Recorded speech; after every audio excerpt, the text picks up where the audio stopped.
Hyvä tapa arvioida ja suunnitella johtamista on tarkastella sitä johtamisen kolmion kautta. Kolmion ensimmäinen kärki on Oy minä AB, oma toiminta, omat tiedot, taidot ja maailman tarpeet, miten ne yhdistyvät. Entä oma liike, lepo ja ravinto, kuinka hyvässä balanssissa nämä ovat? Tämä toimii pohjana kaikelle.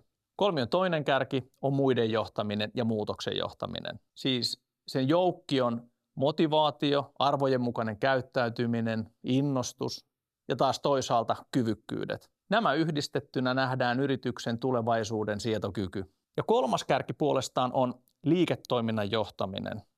Strategian kunto, liiketoimintasuunnitelman kunto, asiakaskokemuksen taso ja tuotteiden kilpailukyvyt ja etuudet. Tätä kolmion balanssia tarkastelemalla saat hyvän tilannekuvan johtamisestanne.